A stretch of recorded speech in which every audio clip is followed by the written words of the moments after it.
So, napakaiksi niya at napakasimple kong uunawain, di po ba?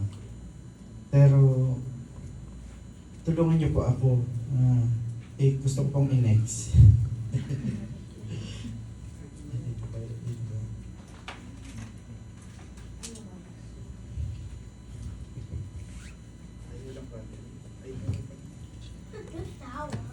So,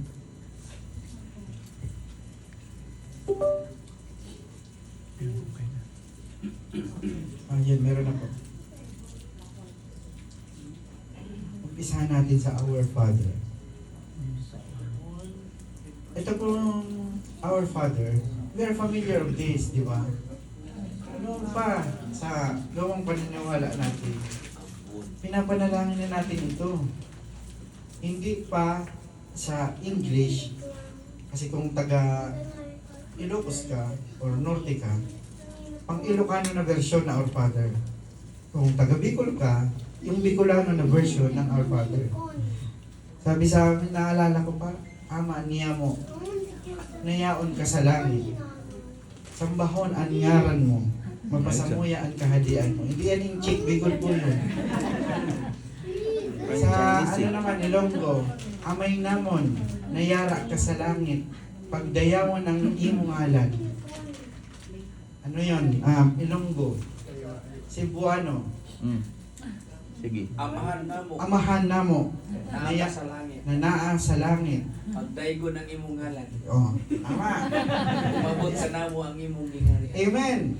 So, di ba po, familiar tayo? Meron pa sa Kapampangan yan. Meron sa Tagalog. Pami at Chuka Banua. Japan. Parang Thailand, no? So, di ba po, familiar tayo sa mga naging translation nito. Pero, naano po ba natin kung saan nag-originate ito? Since the Lord Jesus, He speaks Aramaic. Yan po yung lingwahe na salita ng Panginoong Hesus during His time in His area where He lives. So, ito pong Aramaic,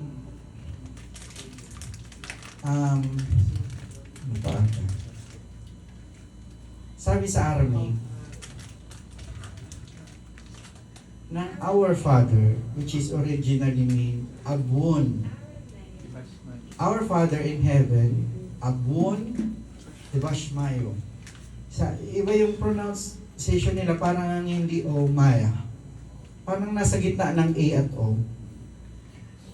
So, hindi na po natin aralin yung kung paano siya ma-pronounce. So, baka dumugo po yung ilong natin. And at least magkaroon po tayo ng idea where it came from, saan nag-originate. At ano talaga, kasi the Father, kasi Abun siya, it is correct that it is translated as Father.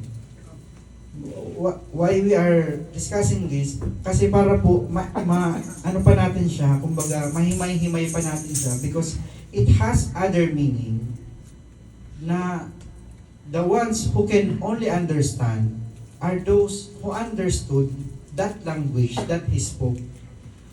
Kumbaga, para po mas maunawaan natin, kunin po natin yung meaning niya as if na tayo ay Aramaic din. Sabi po sa, the root word ab, it is translated as father. Ang won naman, which means the source, womb, birther. Di ba itong womb, birther na ito, sino ba ang nag-give birth? Di ba female, di ba? Mga mother. So, ang abun, para siyang combination ng male and female. Parang he is more than male and female because he can give birth. Kumbaga, he is more than, kaya kumbaga hindi lang siya ordinary father, he is more than a father, di ba? Because his capability, he is capable of giving birth not only by natural birth. Sabi rito, he is a creator. Hindi na ilagay. Pero siya po yun. He is the creator of all cosmic. Pati yung cosmic, yung buong universe, ganun po siya kalaki. That's the meaning of Abun. All that has life comes from Him. He's the creator of life. So, and this Abun is in personal sense. Because if you will translate Father to direct Aramaic, it is Abba. Di po ba? Abba. May Ab pa rin siya. It's relatively close to Arabic. Di ba ang Arabic? Abu. Ito, Abun is translated, it's like a personal sense. Parang ikaw tumatawag ka sa sarili mong tatay. Parang si Carl. Father siya ng father. Hindi yun masyadong nagre-register kasi alam ng father, ang tawag sa kanya, daddy. Dad. During the time na nagpa-praise ni Lord Jesus, ang tawag niya is personal. Not someone, not just like someone else, father. Parang kami, we pray, ama namin, pero ang tawag ko sa tatay ko ay papa. Ngayon, parang ganito, ilagay natin yung posisyon natin. Tayo ay nagpipray, pa. Parang ganun. Nagre-register sa heart, kasi parang yung endearment nyo as father and son. Kasi parang, yung ang tawag sa inyo naman ay papang, tawagin kang father. Parang hindi ikaw yun, di ba? Ito, there's a sense that you are, kumbaga sabi rito, familiar, personal, pang, mga Bisaya pang, mga Ilonggo pang. So, that's how it is. Abun. Abun. Napaka ano po, di ba? Napaka personal niya. Meaning to say, the things that He can give, because our text is, give us today our daily bread. If He is the creator of all, He is not limited just giving bread. He can give more than bread. He can give life. Kasi if He is the birther, He is the source of life. Lazarus, patay na siya. The Lord gave life. Adam, he doesn't start as a baby who nourished him. He came from dust. At hiningahan ng Panginoon and tada! There is Adam. Walang nag-nurse sa kanya na pinadede siya, pinakain siya ng ano. So, this is Abun, the source of life na sinasabi. And sabi na, give us today our daily bread.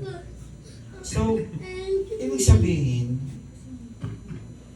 maybe if you can translate this also, our daily bread, maybe it's not just bread. Sabi po sa this is the meaning. Translate din po natin sa Aramaic para po medyo mas makuha din po natin yung kahulugan niya. Kasi it's very, kumbaga, madali naman understand na bread is pagkain siya, laman tiyan. And sabi, kaya natin ito kinuhan so that it will not stop there. Sabi rito sa Havlan, give us or grant us. Lakma is the literal meaning of bread. Lakma. So, but it also means, kumbaga, it also means its meaning as bread, but it also means it is heavily linked in hokmah, means wisdom. It is possible, di ba? Give us wisdom daily, di po ba? Means wisdom, hinting to both physical and spiritual nourishment. Kasi nga kung bread lang itself, kung bread, it would nourish us physically. But if there's something else, sabi nga dito, pati pala spiritual. Ibig sabihin, give us today our daily nourishment, physically, spiritually, and wisdom. This is what it means. So, sabi rin po sa number 3, yung disunkanan, our need, necessity. So, yun po yung ibig sabihin. Magkadugtong po kasi yan, lakma disunkanan. That is the meaning of yung bread and wisdom and physical and spiritual nourishment. Yaumana, it means this day or day by day. So, if that's what it meant, ibig sabihin, ang hinihingi based doon sa prayer ng Lord Jesus, which based doon sa kanyang example, is physical nourishment, spiritual nourishment, and understanding and wisdom. So, sabi dito, so ito yung ating daily needs that we should ask daily, every day. So, hindi lang pala siya na Lord, bigyan mo kami ng makakain. Hindi lang pala siya doon. When it comes to the meaning that is originally from Aramaic, ito pala siya. Na ito pala yung klase ng bread na sinasabi doon. So, yung physical, so, hindi na masyado tayo magputok dito kasi para siyang literal bread. You eat it, you process it, and it will give nourishment to our body. It will sustain us. Palalakasin niya tayo. Sa mga bata, they will grow. It will serve as their strength. That's the use of the bread, the physical bread to our body. While sa next naman is spiritual. Paano ba natin ito sabi ni Pastor, ay sir, medyo palakin nyo na lang yung mata nyo kasi medyo maliliit lang dito. So, pero basahin po natin paano ba to naging spiritual bread? Sabi sa sa 1 John John chapter 6, I'm sorry. John chapter 6 verse 22 to 27. On the next day, the crowd that remained on the other side of the sea saw that there had been only one boat there, and that Jesus had not entered the boat with his disciples, but that his disciples had gone away alone. Other boats from Tiberias came near the place where they had eaten the bread after the Lord had given thanks. Itigil po natin dito. Ito pong senaryo na ito po yung kakatapos lang na naghimala ang Lord doon sa 5 loaves and fish. Sabi doon, sinundan siya nitong mga kasi sila na maghimala naman ng Panginoon, mamigay naman ng tinapay doon at isda. So when the crowd saw that Jesus was not there, nor his disciples, they themselves got into the boats and went to Capernaum, seeking Jesus. When they found him on the other side of the sea, they said to him, Rabbi, when did you come here? Jesus answered them, alam na ng Lord, truly, truly, I say to you, you are seeking me, not because you saw signs, but because you ate, you feel of the loaves. Kasi nabusog kayo, kaya nyo ako sinusundan, kaya nyo ako hinahanap.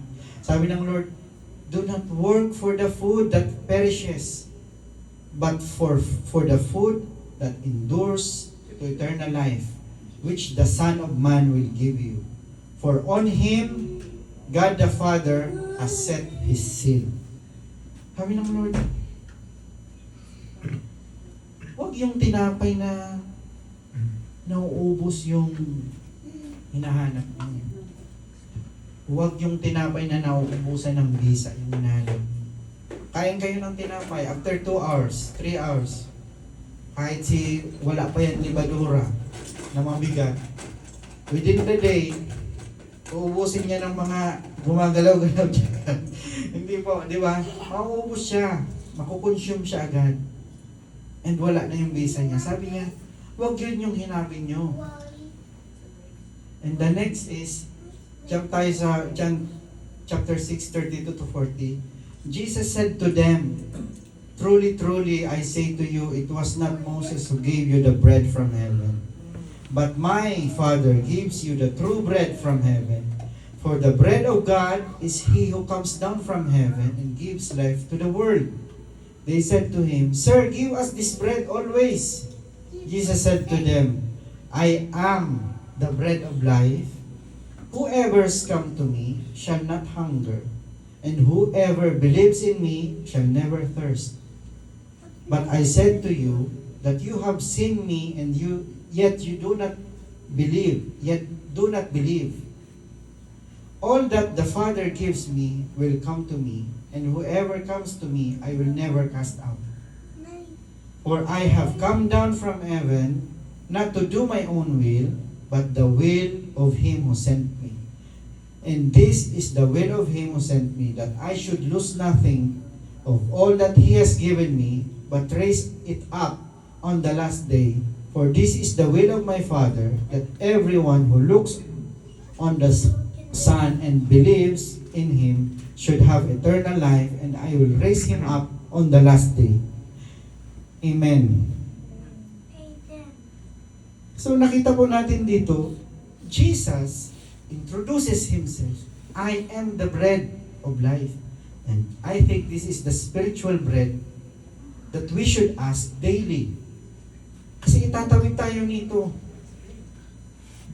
until eternal life. Not only good for the life that we are still here on earth. Itong tinapay na ito, this is Jesus. Yung physical food, if we eat the physical food, it will processed here and distribute the nutrients in our body, so it will strengthen us. It will allow us to do some work. But this Jesus, which is the bread of life, we cannot eat him, but he can goes inside, not in our tummies, but in our hearts. This Jesus, if we goes into in our hearts and our minds, and it will be processed through meditation. This is life. Sabi ng Lord, "Come to me." Stress ka? Come to me. All you are burdened, I will give you rest. Sino yun? Si Jesus. "Come to me, who you are troubled, I am the Prince of Peace." Minsan, kumaga, para tayong mga talunan. Because we don't have this daily dose of Jesus. Sometimes we are, nakakalungkot sabihin natin, para tayong malnourished. Because we don't eat the spiritual bread, which is Jesus. Every day we eat the literal bread, the literal food. Pero itong food, which is Jesus, sometimes we lack of this. Maybe not sometimes, maybe many times, or oftentimes, we are lacking of this. That's why our spiritual growth, kumbaga bansot, di ba? Medyo masakit sa tenga itong pakinggan sa puso, parang may kurot, Pero kung tayo yun, sabihin natin, "Ako yan, Lord, talaga ako yan. I need this bread, this kind of bread, which is you, Lord." That is why we call personal dad. Tay, ako talaga yan. Kulang talaga ako niyan pa. Daddy, ako talaga yan. Kailangan ko yung bread na yan, which is Jesus. So, yun po yung the spiritual side. Ito, nasa last na tayo. Ang bilis lang. Ito po, number 3. Kasi po yung iba, hindi ko na po sinali. interesting, sabi rito sa bread is also understanding and wisdom. Kumbaga, general wisdom, knowledge, social, on how to communicate, and how to interact, mentally, paano tayo mag-isip, paano tayo maging wise. Sabi sa prayer, give us this day our daily bread, as if, give us Lord what we need, give us Lord wisdom daily, give us Lord understanding daily, because this is the bread in Aramaic. It's referring to this also. So sabi rito, interesting, sabi sa John, sabi sa Matthew chapter 4, 2 to 4, background lang po, this is when the Lord Jesus had fasting for 40 days. Had his fasting for 40 days. And the tempter came. Ito yung temptation. After fasting for 40 days, after fasting 40 days and 40 nights, he was hungry. Jesus was hungry. The tempter came and the tempter came to him, dito na lang, sa mas malaki. The tempter came to him and said, if you are the Son of God, tell these stones to become bread. The Lord Jesus answered, it is written, man shall not live on bread alone, but on every word that comes out from the mouth of God. Now, hindi niya kinokontradict yung sarili niya, kasi siya yung spiritual bread. What he is telling about this bread, the literal bread, ang sinasabi niya, man shall not live by literal bread alone, yung pagkain. Sabi, kasi tinitempt siya na gawin mo nga yung tinapay, yung bato. So, yun yung sagot ng Lord. Interesting. Sabi rito ng Lord Jesus, man shall not live literal bread alone, but by every word that comes out from the mouth of God. Interesting, look at this. Sabi sa John chapter 1, 1 to 3, in the beginning was the Word, and the Word was with God, and the Word was God. So, ibig sabihin, don't just live by the bread, literal bread. Live by the Word. The Word is God. Live by God. Live through God. And sabi po sa He was in the beginning with God. Sino? This is the Word. This is God. He is, the Word is with God. Sino itong Word? Si Lord Jesus pa rin. Amen.